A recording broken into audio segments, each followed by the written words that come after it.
Ethnography Essentials by Julianne M Murchison, Chapter 1. What is ethnography? Learning objectives. Define ethnography, explain the basic history of ethnography, track trends in contemporary ethnography, explore the implications of ethnography at first-hand research, examine the ethnographer's role as research instrument, consider collaboration as the foundation for ethnographic research. Ethnography, the engaged first-hand study of society and culture in action. Ethnography is a research strategy that allows researchers to explore and examine the cultures and societies that are a fundamental part of the human experience. Unlike many other scientific research strategies, the ethnographer as a researcher is not typically a detached or uninvolved observer. The ethnographer collects data and gains insight through first-hand involvement with research subjects or informants, with few exceptions. The ethnographer conducts research by interacting with other human beings that are part of the study. This interaction takes many forms, from conversations and interviews to shared ritual and emotional experiences. From the standpoint of ethnography, the only plausible way to study social and cultural phenomena is to study them in action. The complexity of human lives and social interaction cannot be reduced to a sterile laboratory experiment with the strict control of variables characteristics of a scientific experiment. Instead, ethnography aims to study life outside of a controlled environment. As a result, the objects of study are sometimes hard to identify and always subject to change as the result of innovation, conflict, and many other factors. Ethnographers employ a number of different research techniques and methods in a complex research strategy that matches the complexity of their objects of study. Today, researchers employ ethnography as a research strategy in a number of disciplines, including anthropology, sociology, and education, and as practical research strategy in marketing, management, and public policy arenas. The breadth of use indicates that the utility of the approach has become apparent in many different circumstances, where better understanding of social and cultural dynamics is desirable. Ethnographic research encompasses a number of different research methods and techniques. This text will introduce many of these techniques and methods, will explain how to design and to carry out effective research that applies these techniques and methods in appropriate situations. A brief history. Ethnography originally developed as a research strategy in academic circles, mainly within the discipline of anthropology. Therefore, anthropology provides many of the most famous early ethnographers and many classic ethnographies. Names like Bronislaw Malinowski, E. Evans Pritchard, Margaret Mead, and Ruth Benedict, along with ethnographic subjects like the Trobriand Islanders, the island of Samoa, and the nation of Japan are important markers of ethnography's early history. The ethnographers and their works have given us a number of important texts, and some films are important resources for students of ethnography. Before you begin planning to carry out your own research, you should become familiar with the history of ethnography. This section will provide a very brief discussion of that history, but it is not a substitute for exploring ethnographies and their history more deeply. A good ethnography makes for a good read, and reading the work of others broaden the ethnographer's awareness of the possibilities for ethnography as a research strategy. Anthropology and ethnography arose at the end of the 19th century and the beginning of the 20th century in the context of a particular set of historical circumstances that influenced early ethnographic work.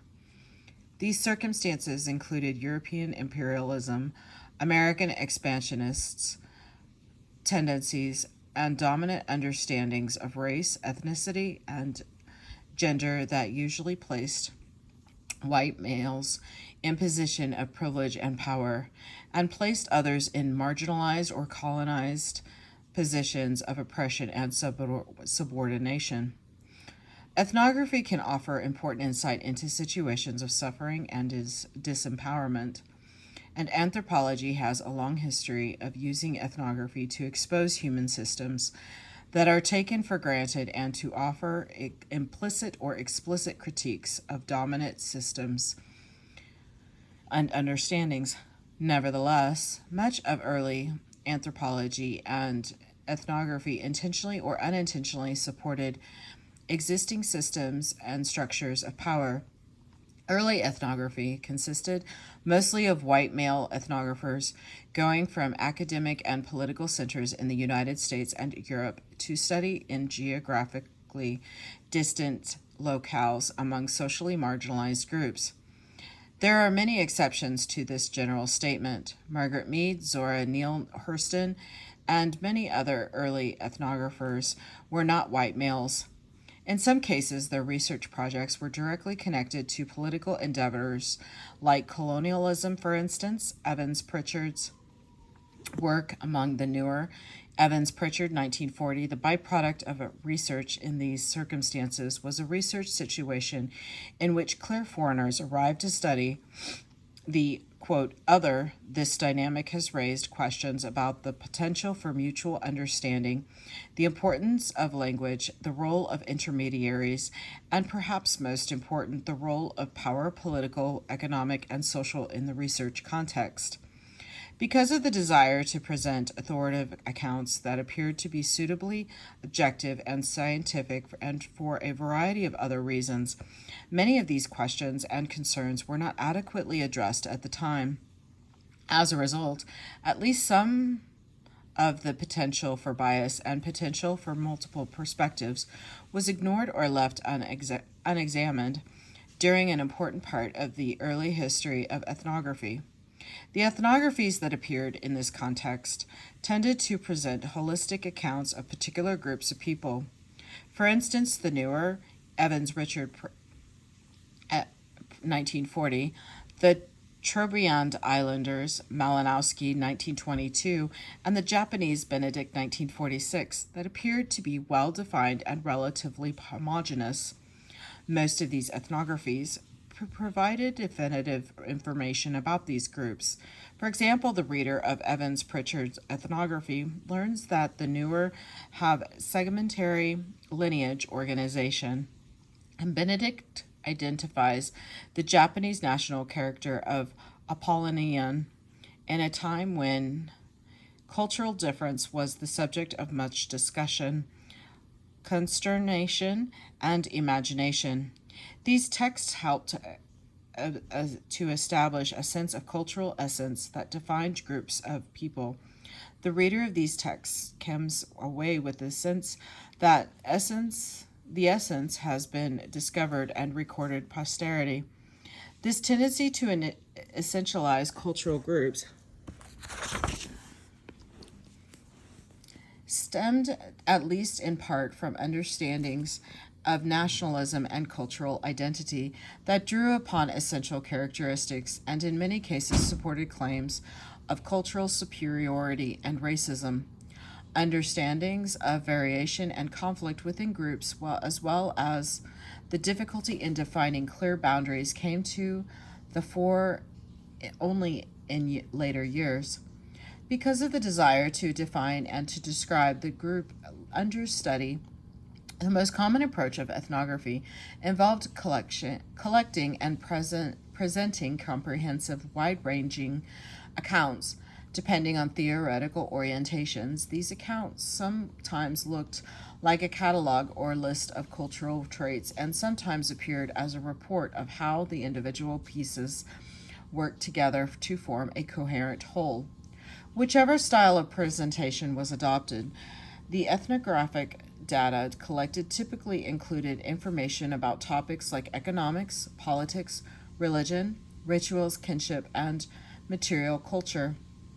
The ethnographer expected to collect information about everything pertaining to the culture under study. In many ways, these ethnographies are a wonderful testament to the industriousness of these early ethnographers as researchers, but they also sometimes cover up a lack of depth of knowledge and present an ethnographic picture that is partial or mistaken. Many of these early ethnographies do not address the question of research methods or do so only in a very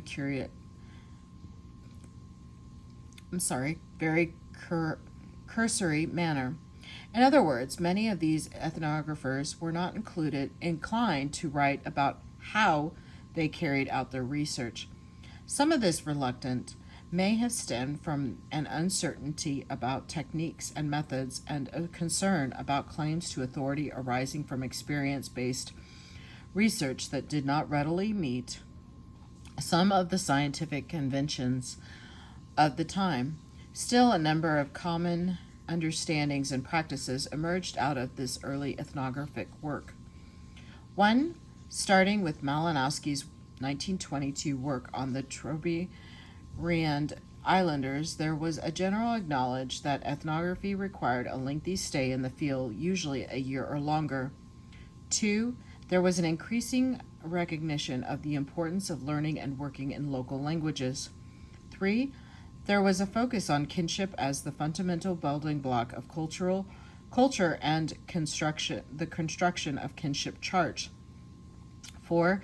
It was generally accepted that the researcher should try to become as much a part of the group being studied as possible to gain the insider's perspective.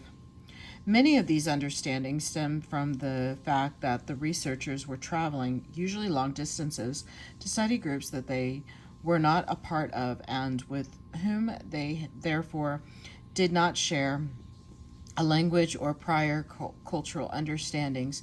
These assumptions continue to underlie much of the current understanding of ethnography, though they have been the subject of significant critique as ethnography has evolved as a research strategy and been applied in different circumstances. Perhaps most notably, this early mode of ethnography meant ignoring a lot of the complexity of human lives and groups.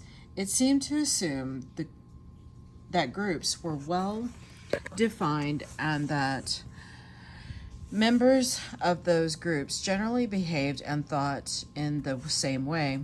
Differences between individuals and between groups defined by age and gender were most often ignored or downplayed.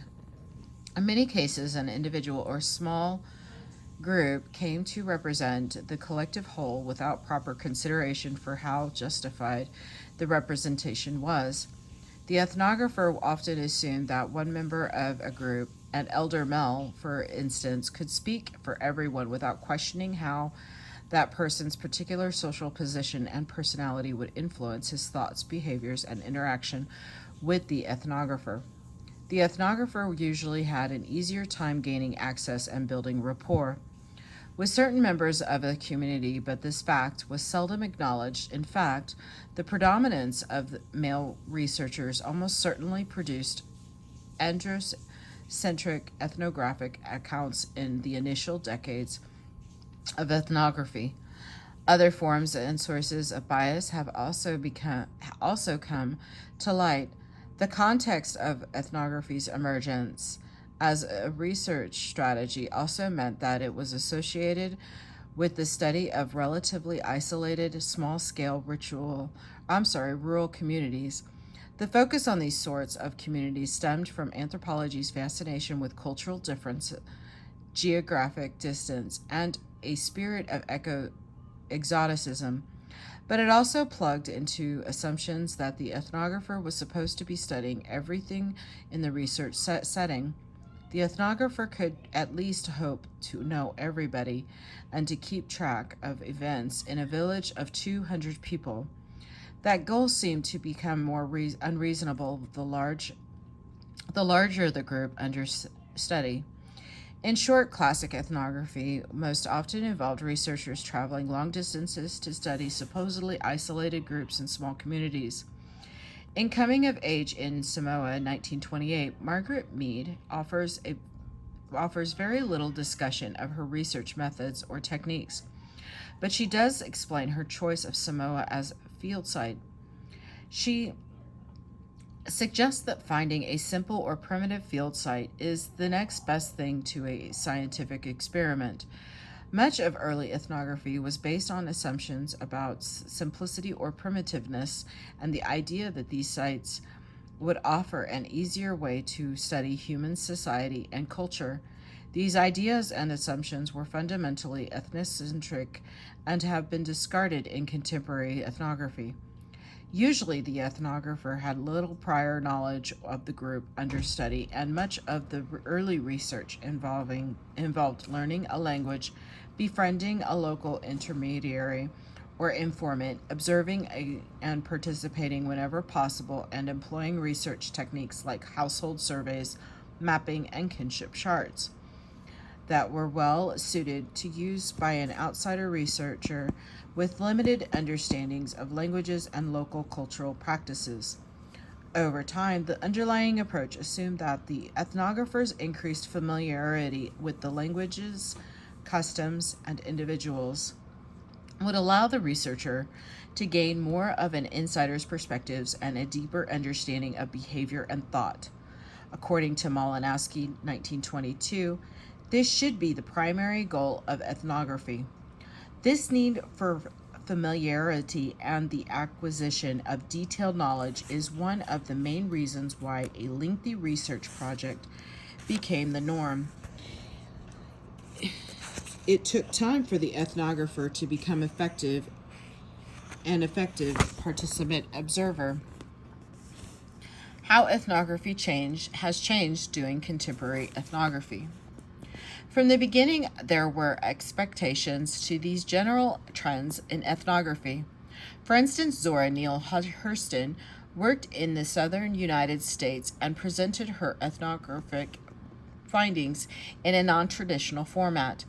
In the early 1900s, Hurston 1990A, 1990B, close examination reveals a rich history of ethnographers experimenting with research strategies, research sites, and styles of presentation. This experimentation and variation almost certainly stems from ethnographers' awareness of the tremendous variation in their research subjects and circumstances and the challenge of studying complex social and cultural phenomena in action. Nevertheless, a sustained critique that questioned many of the underlying assumptions of classical ethnography did not emerge until later in the 20th century. This critique appeared as researchers and others began to rethink when and how ethnography was a useful research tool. They began to question whether ethnographers could employ their methods and in situations other than small rural communities. Critics of classical ethnography also asked penetrating questions about ethnography's reliance on models that too often tended to assume homogeneity and stasis. The critique also focused on whether ethnography could and should make claims to objectivity. In many cases, the critics argued that ethnographers needed to address some fundamental problems in terms of perspective and bias, as well as their ethical obligations to the people with whom they worked. Many of the questions and issues raised within these criticisms have been subject of vigorous debate. Some have argued that ethnography is an inherently flawed research strategy. Others have called for radically thinking ethnography both as a research strategy and a means of presenting information and analysis. These debates have had tremendous effects on the pursuit of ethnography and have produced significant variety under the umbrella of ethnography. The remainder of this section highlights the most significant and useful ways that this critique and experimentation have helped to shape ethnography in contemporary practice. In the second and third decades of the 20th century, the Chicago School adapted ethnography to the study of American communities. especially the city of Chicago. This work produced important ethnographic findings and helped to highlight ethnography's utility in different research circumstances and sites. Most notably, these ethnographic projects demonstrated that researchers could effectively use ethnography in urban and industrialized research settings. This shift made it more acceptable to do ethnography locally. In many cases, ethnography allowed the researchers to study particular groups and topics that were not readily researched using more traditional sociological research methods like surveys. For instance, homeless populations are notoriously underrepresented in survey data because of the difficulty in identifying them and their wariness of surveillance and intervention. An ethnographic research approach has allowed researchers to understand better the behaviors, thoughts, experiences, and extent of homeless populations. Nels Anderson's The Hobo, The Sociology of the Homeless Man, 1923, is a classic example from the early years of the Chicago School, and Mitchell Dunier's Sidewalk, 1999, is an excellent recent example of the work that comes from this legacy. Other examples of sociological use of the ethnography in urban settings include William White's Street Corner Society, 1943, and J. McLeod's Ain't No Making It in 1995. The Chicago School's embrace of ethnography as a research strategy helped make ethnography a tool that sociologists began to utilize more and more.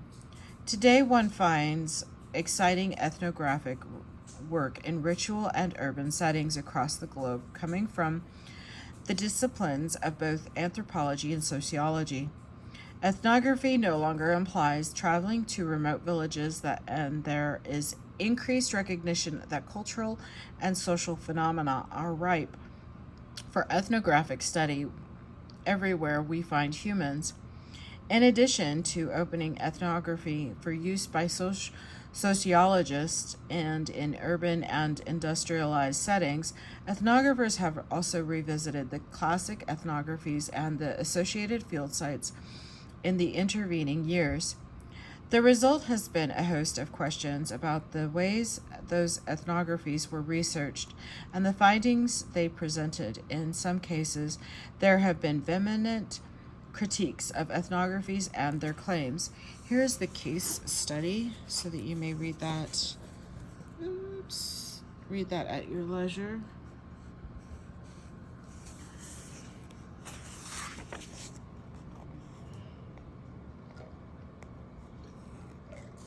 Excuse me. Sorry, guys. Okay, Derek Freeman's critique of Margaret Mead's work in Samoa is perhaps the most virulent and famous of these critiques. Freeman, 1983. Freeman claims that Mead was misled by her informants and therefore provided a flawed ethnographic picture of life for adolescent girls in Samoa. Freeman was able to talk to some of Mead's informants years later and obtain an understanding that seems very different from Mead's original version.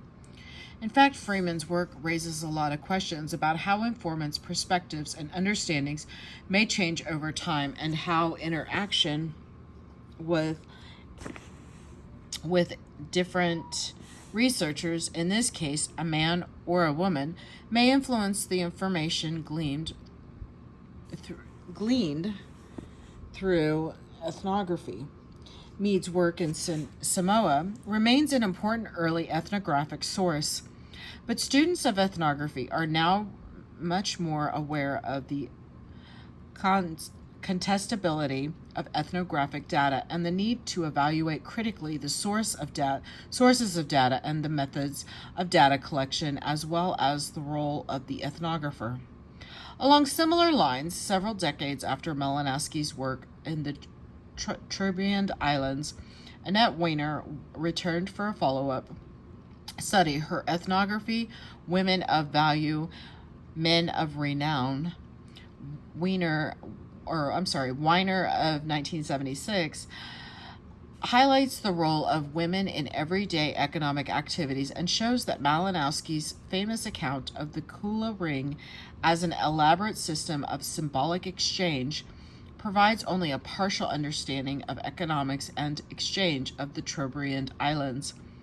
Malinowski's rather androcentric presentation stemmed from his focus on men and their activities. He did not pay proper attention to the important activities of women, and his authoritative ethnography failed to take full account of gender and women's roles. Many early ethnographies demonstrated similar androcentric tendencies as more female ethnographers have conducted research, and all ethnographers have paid increased attention to gender dynamics within groups and communities.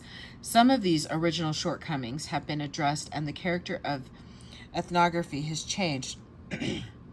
Now, ethnographers pay much closer attention to the role that gender plays in their research and the role the ethnographer's own gender identity plays. The work by Weiner, Freeman, and others has helped ethnographers understand the importance of considering the multiple perspectives and subject positions that will almost certainly be encountered in the course of any ethnographic research. Ethnographers are much more circumspect in their claims to speak for collective groups, especially groups like, quote, the Trobriand Islanders and the Nuer. Ethnographers seek to determine the extent to which individuals and groups share common behavior and thought. The result is a new type of ethnography that is much more attentive to internal divisions and different perspectives.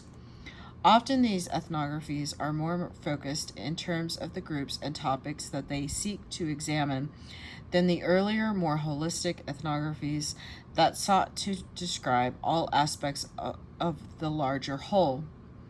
Along these lines, Sharon Hutchinson, Newer Dilemmas, 1996, is a fascinating, though often distressing, account of the impact of civil war and other major economic, political, and religious changes among the Nuer in Sudan.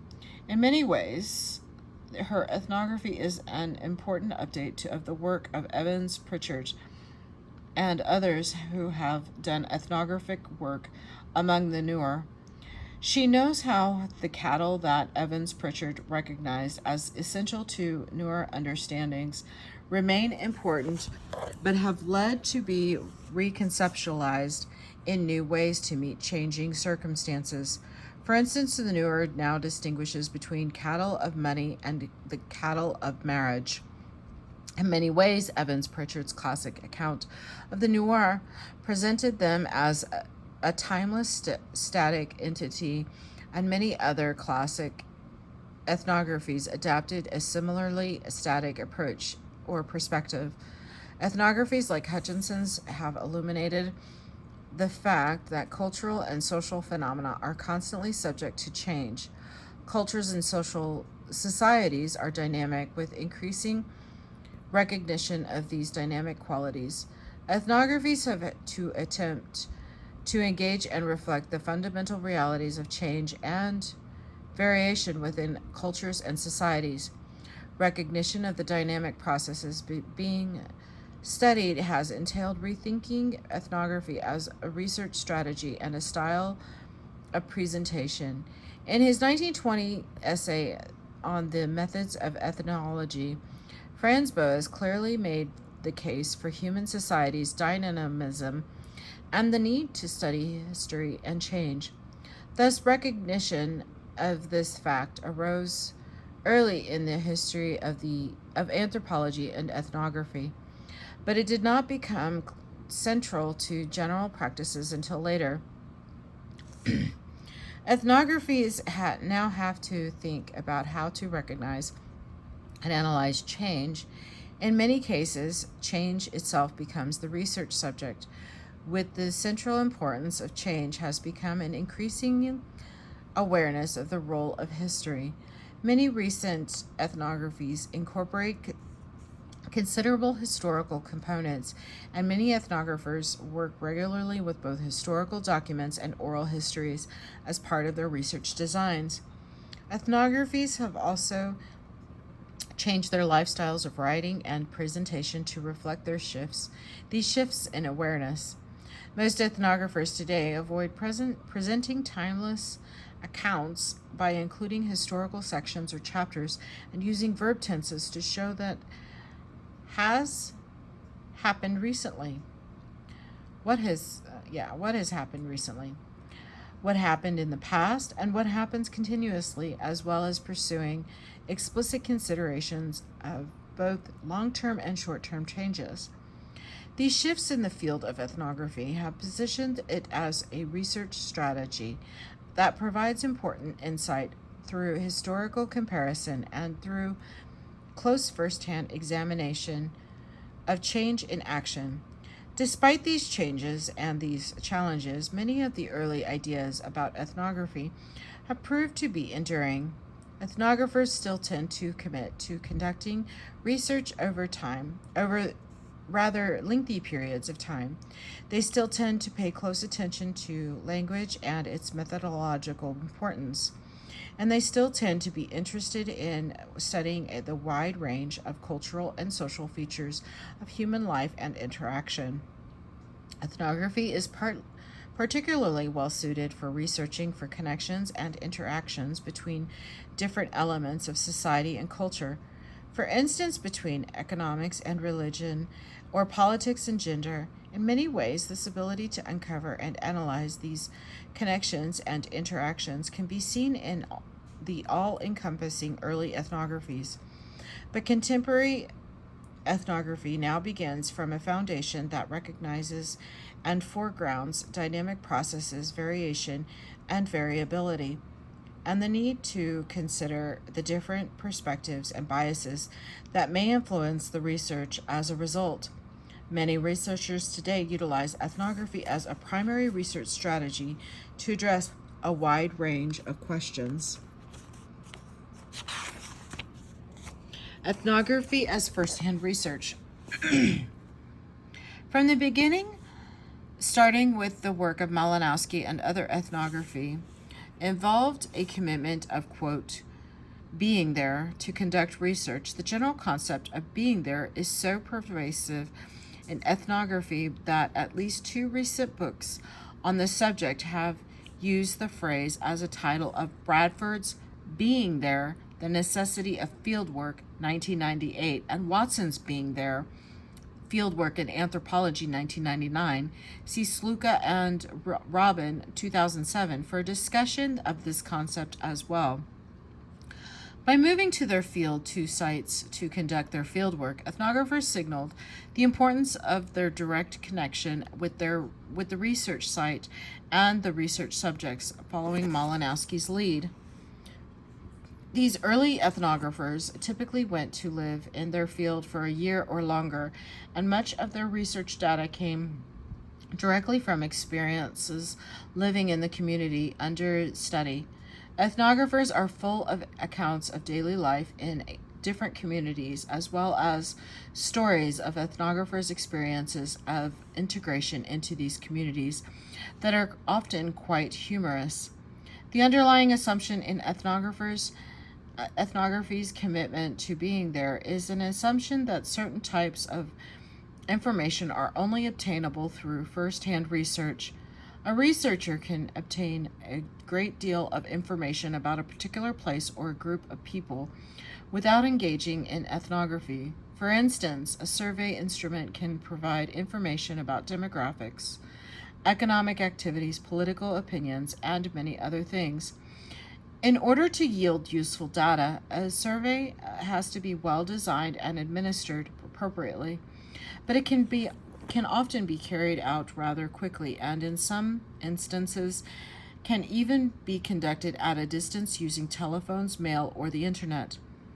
Other disciplines that study human beings, especially psychologically, occasionally use detached observation as a research technique. In this approach, the researcher is usually removed or detached. The stereotypical example is observation through glass or video lens. Often the intent is to make sure that the researcher does not influence the situation and variables under study. Projects like these allows researchers to discover how people respond to certain stimuli, how they make decisions and solve problems, and how they interact in certain circumstances.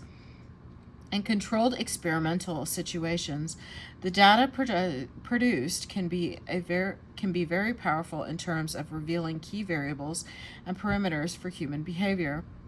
Ethnography, on the other hand, seeks to discover and to record different types of information that are not readily obtained through relatively detached approaches like surveys and observations.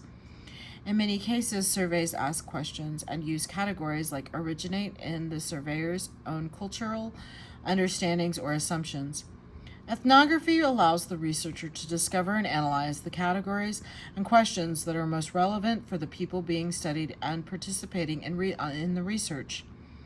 One of the strengths of ethnography as a research strategy is its ability to illuminate locally relevant understandings and ways of operating. In many ethnographies, these local modes of thought and behavior are the primary focus.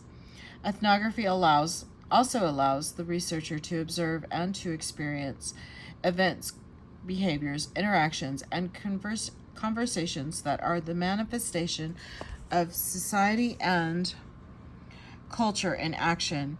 The controlled environments of laboratory experiments are absent. Ethnography is about the messiness of human lives.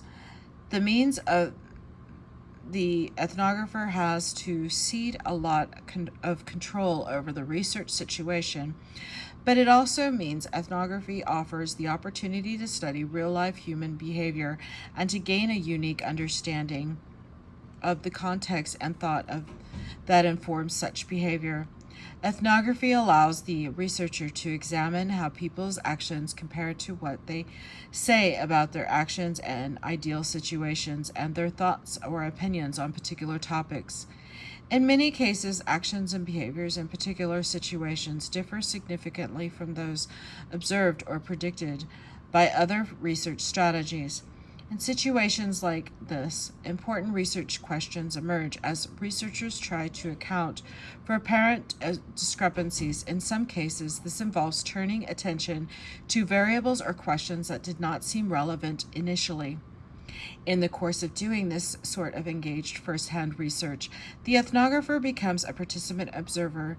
The term participant observer emphasizes the different positions and role of the ethnographer in comparison to researchers employing more detached research strategies.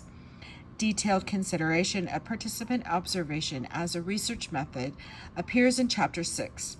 Here it is important to note that this is a distinct approach to research on the part of the ethnographer. It moves beyond the observing from afar or behind the glass and moves the researcher directly into the research context as a participant. Ethnography is able to provide insight into a number of different things precisely because of this unique position. It is a powerful research strategy, but this unique approach also carries with its particular issues and questions. The ethnographer's position in the research venue raises vexing questions about objectivity, both whether it is achievable and whether it should be the goal of ethnography, replicability, whether another researcher can duplicate an ethnographer's research, and ethics, questions about the influence the ethnographer has on the people and events being studied. All these questions are important topics for consideration both in designing and conducting the research plan. Ethnographers can and do take different stances on these topics.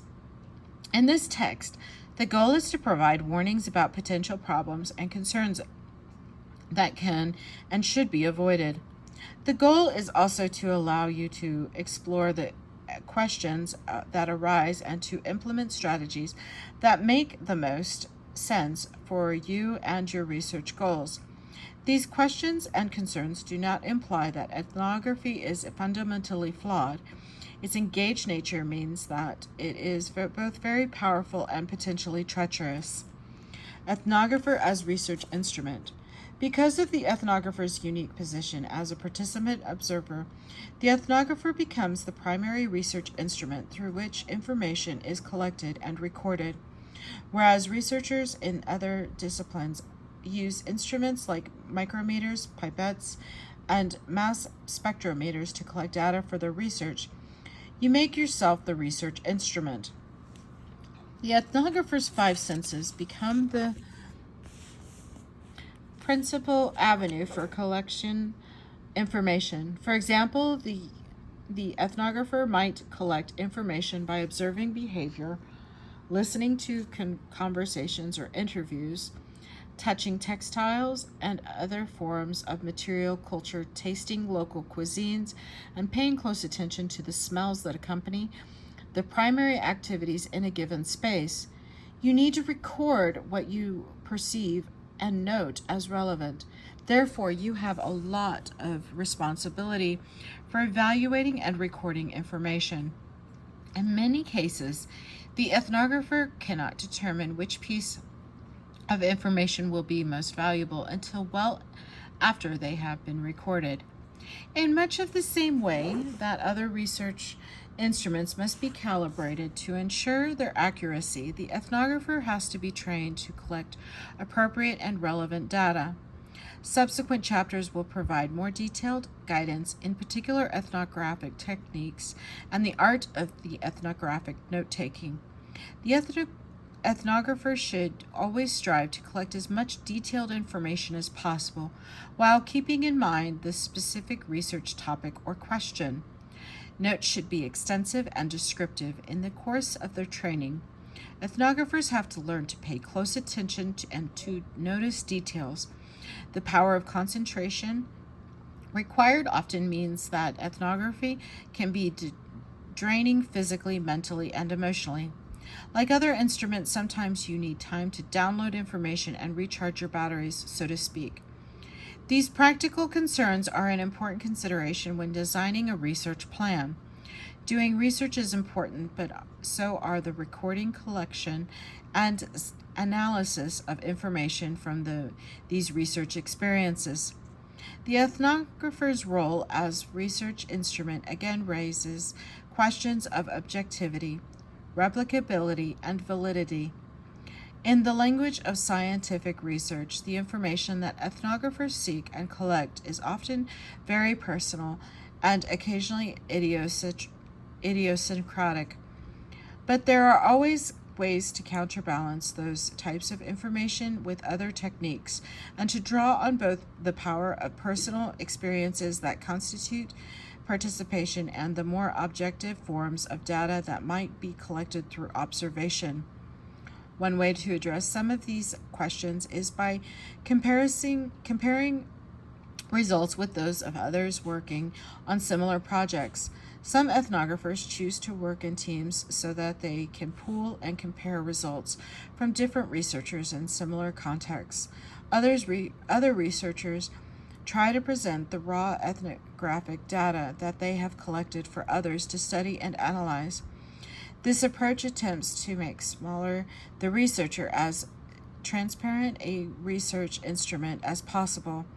Still, some ethnographers are more comfortable talking about the information they collect and analyze, as opposed to suggesting they are relying on the sort of objective data, unquote, that might be gained through different research methods. In this text, the words data and information are mostly used interchangeably, but the reader should keep in mind that a researcher's goals or assumptions are often embedded in the words she uses to talk about her research.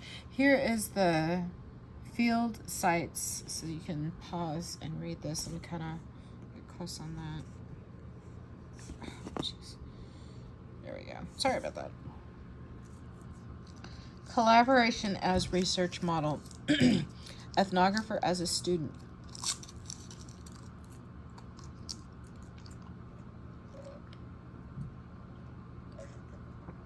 Sorry, I don't have a pause button. In order to be an effective researcher, you have to place yourself in a position to learn from others. The goal of ethnography is to gain insight into cultural and social behavior, as well as cultural understandings and underlying thought processes that produce behavior. A well-trained ethnographer will be prepared to collect different types of information with different techniques. Some of these techniques, like mapping, may depend on less on significant input from informants, but all ethnography ultimately depends crucially on the cooperation and input of others. The people being studied by ethnographer possesses the knowledge and information that the ethnographer seeks to acquire and to record. Therefore, while you may have significant resources and occupy a position of relative social power or privilege, in many cases, in the end, you must place yourself in a dependent position in the course of research, in a very real way. The ethnographer is a student, and the informants are the teachers. See Spradley and McCurdy, 2008. There are situations when you may become teacher or instructor, but you should be prepared to embrace the position of student. This is often a difficult stance for well-educated researchers to adopt, but it helps to highlight the value of the knowledge and information that others possess and that you are attempting to access.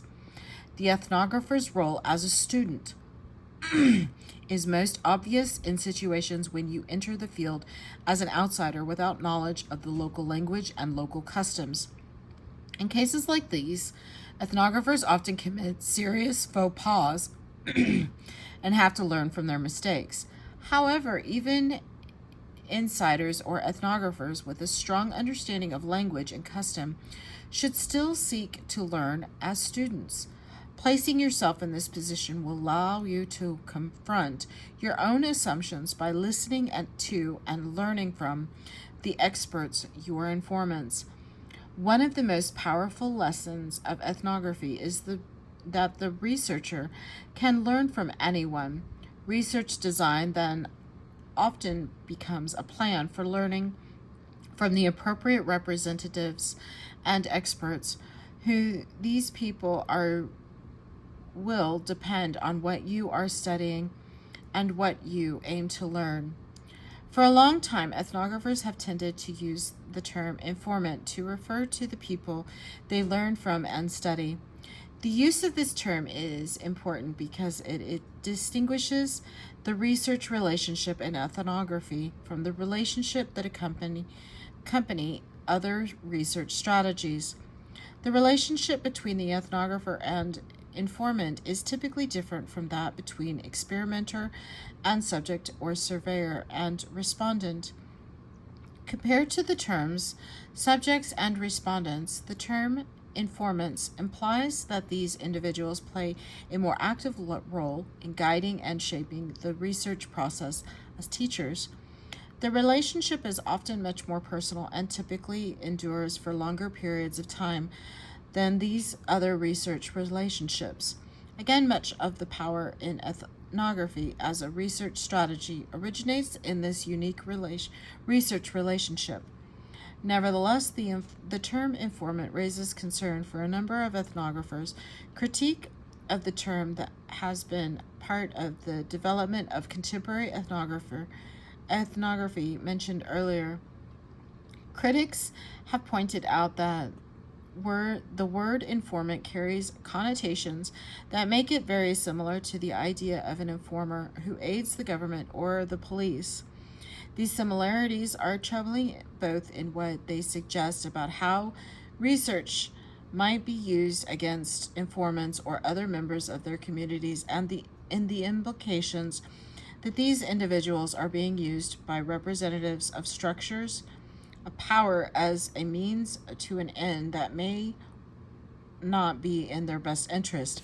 In some instances, ethnography has been used by governments and others in positions of power to aid in subjecting people the informants to their authority and rule and to exploitation.